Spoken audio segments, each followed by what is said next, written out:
I grew up, in the city of Baton Rouge in Louisiana, and I didn't know we were poor until I became an adult.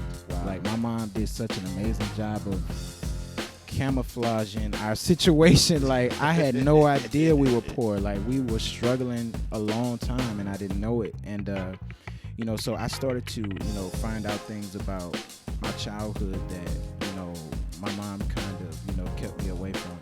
And we always lived in terrible neighborhoods. I didn't know that was terrible neighborhoods. I had no idea. All of my friends that I kind of grew up with either were shot at or in jail, or some of them, are dead. So you just thought that was normal. It was normal to me, So I had no idea, and I even saw it in movies. Like watching South Central and stuff like that. I'm like, yeah, that's down the street from my house. OG yeah, like we heard gunshots all year round. It wasn't just for the 4th of July. Let's get the people what they want. The Wade-O Radio Show. This interview is brought to you by our sponsor, Devin Turner. This MC and pastor is not only putting out great music, but he's doing phenomenal work in his community and abroad. Check out his new album, Luminary, available on all digital outlets. For more info, visit his website at devinturner.org.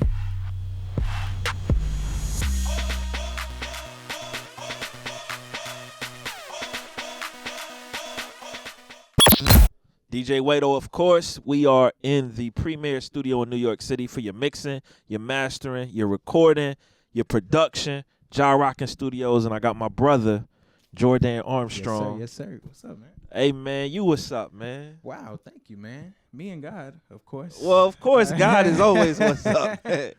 If he stopped being what's up, we got some major problems. We got Houston, we have a problem. Yeah, man. Yeah, man, but it's a pleasure to be here, man. I've never got a chance to come to your studio here and even do an interview with you face to face. So this is, a big moment for me, man. I know, man. We've done a lot of phoners, man. I'm trying to get away from the phone thing, man. So it's that's big.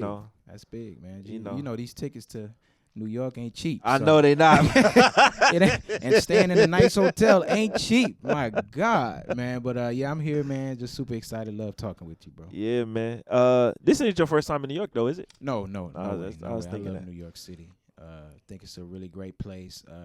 It really gives me a gritty vibe when I come here. Like I just feel like I want to just make some hard beats and crazy stuff like that. So hold on. So that's gonna be the sound on the next project. Hey, look, if I could be here for another 4 days, you might get an EP.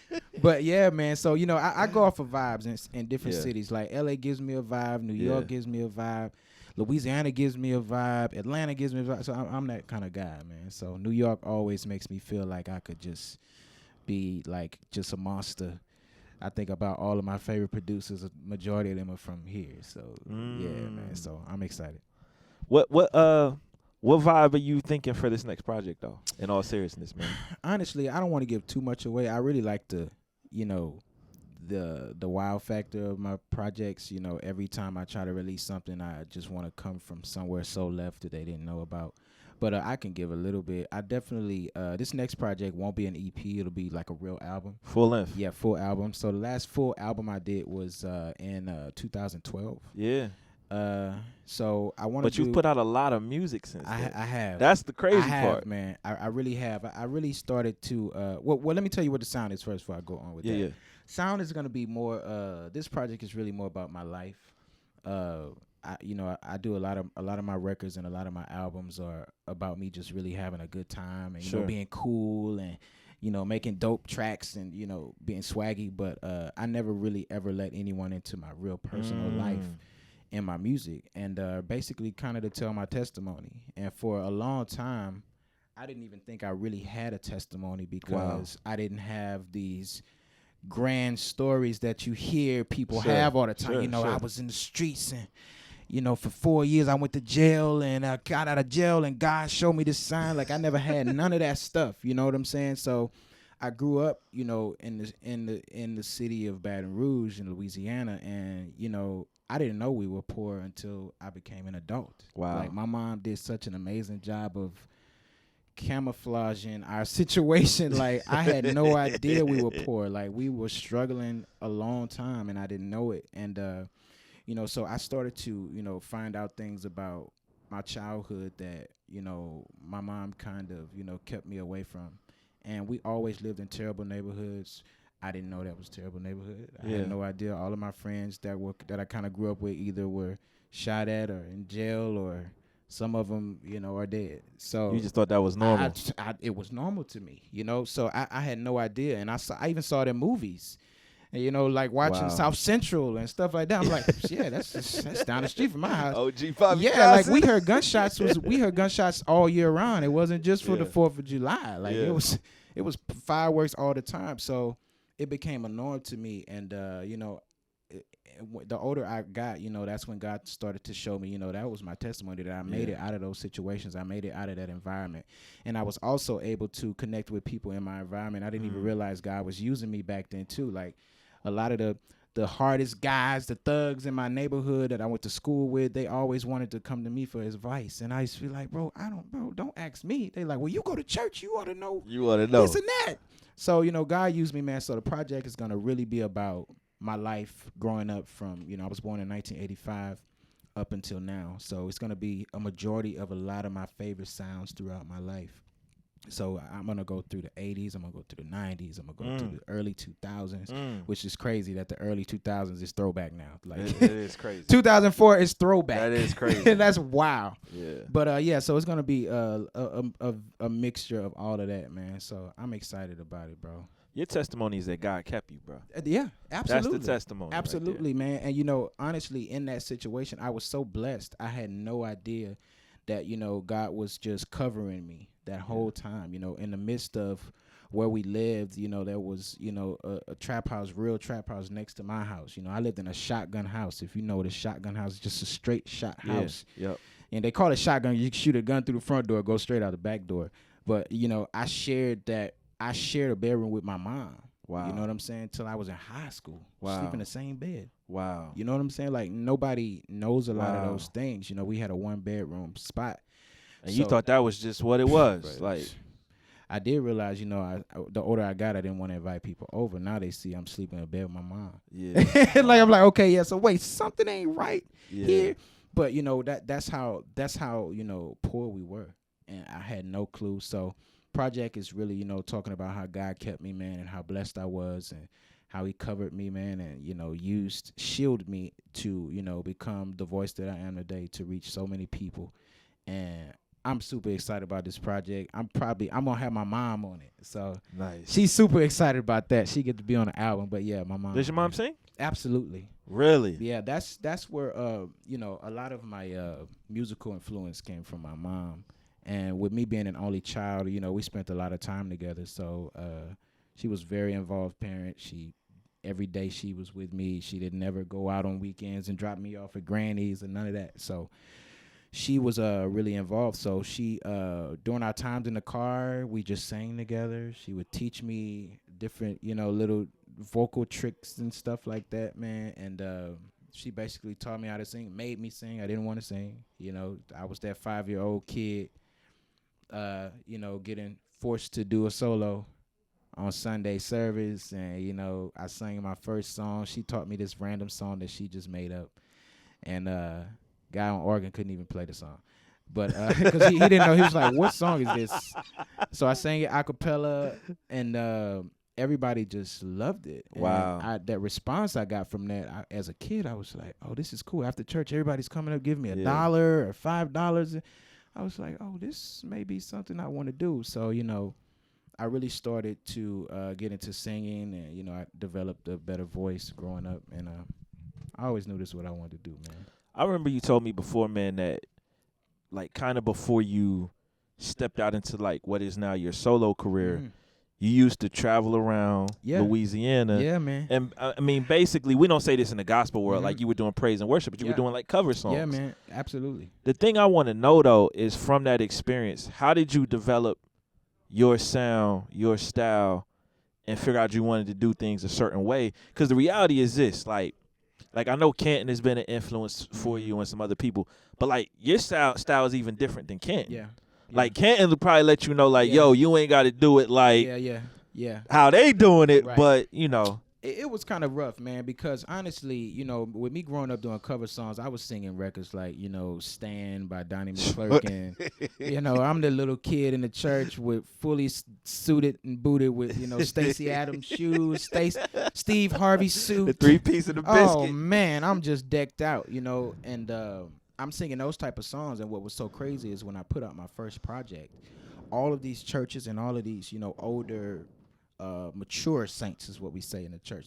The older folks, the seasoned saints. The seasoned saints. You know, they were ready to buy. And so they bought the album, and a lot of people were very upset that it was auto-tuney and 808y, and they were like, whoa, what is this? This isn't the kid that we saw grow up singing Marvin Sapp. You know what I'm saying? So that was really hard for me because a lot of people thought that I was just losing it. You know, they were like, oh, no, this is worldly, and, you know, things of that nature. And you know how home is, man. Home is one of the hardest places to win. So, you know, a lot of times, you know, people thought I was crazy, thought I was, what was this thing everybody was a part of back then? All of the Illuminati. Oh, I thought you was Illuminati. I'm an Illuminati. I said, are you serious? Hey, like, but that's when you know you made it, though. That's when you know. What are you talking about? You can't even spell Illuminati. Yeah, but, you know, people, you know, they were really upset. But I always knew that, you know, I had a calling to do something different in the kingdom. I felt like I was seeing so much of the same thing over and over. And I wasn't a fan of any urban Christian music. I didn't like gospel rap. I didn't like anything. I just was like, they're just not doing it right. That's what I kept thinking to myself. They're not doing it right. If they could just do this. So it just always felt like they were just a year or two behind. And so I was just like, man, if I could do this, see if they would come with this sound, with this type of message, that'll be so ill. You know what I'm saying? And then I was like, man, I'm going to do it myself. And so, you know, I got really close to my best friend, Teddy P. And Teddy P was a college student at the time. I did not go to college after high school. I just dove really into the music. And I was a musician, too, so I was making money. It was really hard for me to go to college because I was doing well in the church, just playing in churches. Wow. So, but he went to college, and he was going to be my producer. I didn't know how to make music like that. He actually was the only guy that I knew could play keys. What'd you play? You played keys? No, he played keys. I was a drummer. Oh, drummer. Okay. Drummer and bass. Oh, I can see that. Yeah, man. So that's my thing. Yep. So he was the only guy that I knew that could play keys good in my neighborhood. So I'm like, this is gonna be my producer. And every single day he went to school, and I was just like, bro, I need to do this music. He's always at school. So I got on the computer. I started trying it myself, and you know, I made a couple of really terrible beats and. Made some, you know, put some words to it, and it was trash, really bad. And we were excited about it, though. We didn't know it was trash. We were very excited about it, and, you know, we got it mixed, and, you know, we put it in the car. We didn't have any sense. We didn't even have a hard drive. We would take the whole computer to the mix guy and plug it up and let him mix it from that. We had no idea what we were doing, and somebody broke in that car and stole all of the music. Wow. Stole the computer, because that's all we had was a computer. Wow. So I was pretty, like, depressed. I was like, oh, my God, maybe this isn't what I'm supposed to do. Maybe I'm supposed to, you know, travel and just be a tour drummer, or, you know, travel and just sing in churches or just play in a church. Wow. You know, I was really depressed about it. He was depressed. We were, like, really walking around halfway crying because we thought we had made such a masterpiece, and it was gone. So, you know, about 3 months later, you know, God just really rebuilt my drive to give it another shot. And I had an uncle who I would give it. He was my biggest, he still is my biggest fan. He always had a CD of everything I did in the studio. He always come to the studio and say, burn me a copy. Wow. So he had a copy, and he said, man, all of your stuff got stolen, but I have a CD with all of your stuff on it. I said, great, let me hear. We could use this. We play it, and that's the moment that we found out how terrible it was. We were like, bro. You need that 3-month break. I was like, God, you are so good, because thank you for letting somebody steal this crap, because it was bad, man. And so, you know, from there on, you know, we gave it another shot, man, and I did my first project, Champion, which was, you know, my debut project, which, you know, really got the world to kind of know about my music. I remember when that came out, bro. I was like, what is this? Man. Yeah, yeah. Like in an amazing way, like, you know what I mean? Like, everybody really loved it, and just to get that response was just confirmation from God that I was in the right lane, I was doing the right thing, and of course I was still getting, emails and YouTube comments and things. Oh, this is the devil and this and that, but I just had such a drive. I was like, it can't be worse than anybody actually stealing music from me. So I mean, I just kept it going, man, and I'm here today.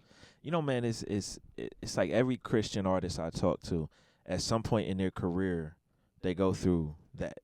Like they go through this is evil, that's of the devil. Yeah. But I've come to realize that is a part of the cross that we carry. Absolutely. Doing this. That somebody's gonna say this is the devil, man. It comes with the territory. Even if you feel like you're doing what people want you to do, you're still gonna get that. Yep. So the best option is to do what God wants you to do, period, and forget about what people say, man. Yeah. And that's how I get down, So that's why every project I can do what I want, something different. I just feel like it's from God, bro. Yeah. Your pen game is strong, bro. Thank you, man. It's strong. You know it's strong too, bro. Thank you, man. You know it's strong, God, man. bro. God, I promise you. A lot of people come in the studio, work with us, me and Teddy, and we really don't write anything down. We never write songs. I really go strictly off of feeling. Wow. Like if I always wait to hear the track when I'm in the booth. Play the track now. I play the track. He records me. I just spit out melodies on the spot, and I've learned that your first thought to the music is always going to be your best one. So when you try to go back, the third time or the fourth time, and it's not the or same. The next day, it's gone. So for me, at least it is. So I do everything right on the spot, and that's when I get my best melodies, and then I come back and I write words to those melodies. Yeah. And that's pretty much my formula, man. But I thank you for saying that, bro. That means a lot, brother. It's strong. I mean, and I think the thing for me is, a lot of artists who are really talented, they don't like writing for other people. You know what I mean? Wow. Because they feel like, well, I don't want to give all my good ideas away. Yeah, I mean, now that comes. I've been there. Like, I would never say I'm not going to write for anybody because I don't want to give them my good stuff. But there has been times where I'm working on a record for somebody, and it's like really, really dope, and I'm like, okay, yeah, I'm gonna keep this one. I'm gonna work on theirs tomorrow. So yes, that's happened a lot, and I can't even say the names of the people that probably would have got this song or that song that I put out. But yeah, I can feel that. I can understand that, but I don't know what to say about that. I have no idea, like no clue. But I've definitely kept a couple tracks and a couple songs for myself that was supposed to be somebody else. Sorry. Some of the people you've written for. I know you ain't got to spill all the beans, No. I'll tell you some of my favorite people. I'll do that. Sure. One of my favorite people was Kiera. Yeah. Kiera is just probably one of the most phenomenal singing machines that I've ever been able to work with, because she could really do anything that you think of. Bro. Like, it's been a lot of times where I worked with artists, and I've figured out their limit of what they can do and what they can't do. She don't got limits, bro. So my job is to figure out how to get them in that pocket that's perfect for what I got for them and what they can do. But with her, man, it's just like every key on the keyboard, I can just go and then say, do that, and she goes and she kills it. And she can sing all them styles too, though. She can do any style. She can go gospel. She can go R&B. She can go popish. She can go country. Yeah. She's just really, really great. So shout out to her, my sis, man. She's a great person too. So Kiera's definitely one. Is my top. That's all I'll say. That's your favorite. That's my favorite. Yeah. Key's phenomenal, man, and great person outside of the studio. Yeah, for sure. Yeah, man. So, talk to me about this music with your wife, bro. Oh yeah, man. Cause you gave me some, you gave me some previews this summer when we was together. Yeah, man. You hyped it up, bro. Man, let me tell you something, man. A lot of people didn't know that my wife sings, and I met her. She was. Hey, listen, I didn't know until you told me that. Yeah. Then before you came in. Yeah. Jody, who's behind the camera, he was just like, oh, yeah, I used to play Niecy B music all the time. Yeah, she was Niecy B then. Now she's dropped that B and she's got an A there. So shout out to that old name. And this new name she got, though, is yeah. But a lot of people didn't know, that she was an artist. And, her first project didn't really get as much of a push as I think it should have had. And that was years ago. That was probably 2010, 2011. Yeah. You know, that's crazy. That's years ago. I feel old every time. It's nuts, right? Yeah, years ago was 2011. But but yeah, so she wanted to do a project, and she always wanted to do something with me. And I said, girl, we married now. We can do whatever you want to do. So you know, we have a home studio in a lot of different ways, right? All kind of ways. In Jesus' name, come on now. But yeah, so we got together, and we actually did a full EP. But you know, we really just put this one record out just to kind of see test the waters, man, and see, you know, what the response is like. Because I really go off of that too. You know, I definitely want to make music that, you know, has a great message, and a message of not just love, but of Jesus Christ as well in relationships, and how important it is to have him in your relationship. And of course, I always wanted to do music like that. I was just waiting for my wife to do it with, and thank God I got a wife that could actually sing. So it worked out perfectly. And you know, it's kind of like a group. It's a group thing. It's just me and her. It's called Salah. And basically, you know, that Salah is in the Bible a couple of times, where it just basically talks about stopping and listening and just reflecting on what you hear. So she came up with the sound. She came up with the idea, you know, everything. So I really kind of just let her lead the way, and I was just the producer, almost like a Warren and Erica type of vibe in the studio. And I just jumped on the record too. You know, I thought that would really help the situation, and I really want her to take off with it, honestly. I'm just here to help. But she wrote it. She did everything, man. So I'm super excited about it. It's out right now. It's called Photobomb.